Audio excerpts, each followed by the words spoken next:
ಅಣ್ಣಾಮಲೈ ಅಣ್ಣಾಮಲೈ 2.0 ಕನ್ನಡದ ಶ್ರೇಷ್ಠ ಕವಿ ಕುವೆಂಪುರವರು ಒಂದು ಮಾತು ಹೇಳ್ತಾರೆ, ಎಲ್ಲಿಯೂ ನಿಲ್ಲದಿರೋ, ಮನೆಯನೆಂದು ಕಟ್ಟದಿರೋ, ಕೊನೆಯನೆಂದು ಮುಟ್ಟದಿರೋ. ಈ ಸಾಲ್ಗಳನ್ನ ಯಾಕೆ ಬರೆದ್ರೋ ಗೊತ್ತಿಲ್ಲ, ಆದ್ರೆ ಇವತ್ತಿನ ಕಾಲಕ್ಕೆ ಅಣ್ಣಾಮಲೈ ಅವ್ರನ್ನ ನೋಡಿದಾಗ ಈ ಪದಗಳು, ಈ ಸಾಲ್ಗಳು ಆ ವ್ಯಕ್ತಿಗೆ ಸೂಕ್ತ ಅನ್ಸುತ್ತೆ. ಮಾಡಿದ ಇಂಜಿನಿಯರಿಂಗ್ ಕೆಲಸ ತಗೊಂಡು ಸಾಫ್ಟ್ವೇರ್ ಇಂಜಿನಿಯರ್ ಆಗಿ ಅಮೆರಿಕದಲ್ಲಿ ನೆಮ್ಮದಿಯಾಗಿ ಸೆಟ್ಲ್ ಆಗಬಹುದಾಗಿತ್ತು. It did not stop. ಮತ್ತೆ ಮಾಡಿದ್ದು MBA, ಅದು IIM ಅಲ್ಲಿ ಒಂದು ಒಳ್ಳೆ ಕೆಲಸ ತಗೊಂಡು ಜೀವನದಲ್ಲಿ ನೆಮ್ಮದಿಯಾಗಿ ಸೆಟ್ಲ್ ಆಗಬಹುದಾಗಿತ್ತು.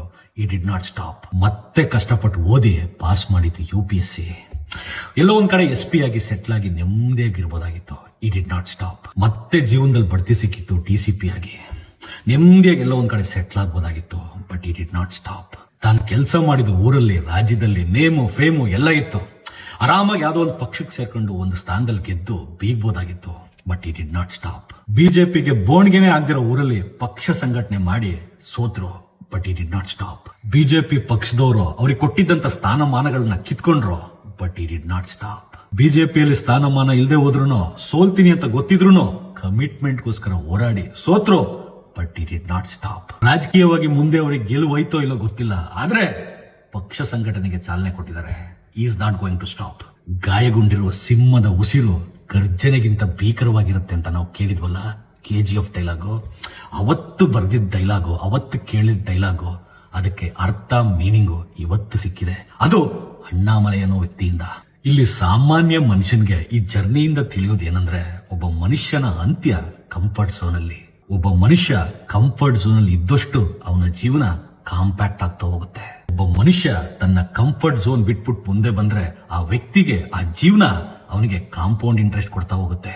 ಜೀವನವನ್ನ ಆಸ್ವಾದಿಸಲು, ಜೀವನವನ್ನ ಆಚರಿಸಲು, ಜೀವನವನ್ನ ಆಕ್ರಮಿಸಲು, ಜೀವನವನ್ನ ಆಕರ್ಷಿಸಲು, ಜೀವನವನ್ನ ಆರಂಭಿಸಲು, ಜೀವನವನ್ನ ಆನಂದಿಸಲು ಕಂಫರ್ಟ್ ಝೋನ್ ಬಿಟ್ಟು ಹೊರಗಡೆ ಬನ್ನಿ. ಮನುಷ್ಯ ಇತಿಹಾಸದಲ್ಲಿ ಗುರ್ತು ಸಿಕ್ಕೋದು ತನ್ನಲ್ಲಿದ್ದಂತ ಗುರಿಯಿಂದ. ಕೆಲವೊಮ್ಮೆ ದಾರಿ ತಪ್ಪೋದು, ಆದ್ರೆ ಗುರಿ ಮಾತ್ರ ಎಂದೂ ತಪ್ಪಾರ್ದು. ಇವತ್ತು ದುನಿಯಾದಲ್ಲಿ 2 ತರ ಸ್ವಾಭಿಮಾನ, ಆಟ, ಛಲ, ಶ್ರಮ ಕಾಣುತ್ತೆ.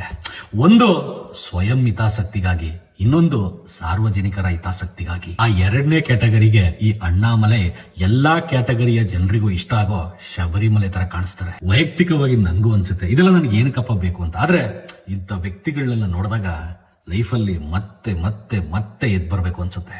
ಇವತ್ತು ಜನ ಬದಲಾವಣೆ ಬೇಕು ಅಂತ ಬಯಸಿದ್ದಾರೆ. ಅದಕ್ಕೋಸ್ಕರ ವಿಜಯ್ ಅವರಿಗೆ ಒಂದು ಅವಕಾಶ ಸಿಕ್ಕಿದೆ. ಮುಂದೊಂದು ದಿನ ಬದಲಾವಣೆ ಬೇಕೇ ಬೇಕು ಅಂತ ಜನ ರೊಚ್ಚಿಗೆದ್ದೇಳ್ತಾರೆ. ಅವತ್ತು ಅಣ್ಣಾಮಲೈ ಅನ್ನೋ ವ್ಯಕ್ತಿಗಳಿಗೆ ಅವಕಾಶ ಸಿಗುತ್ತೆ. ಕಾಯೋಣ. ಒಳ್ಳೇದಾಗ್ಲಿ.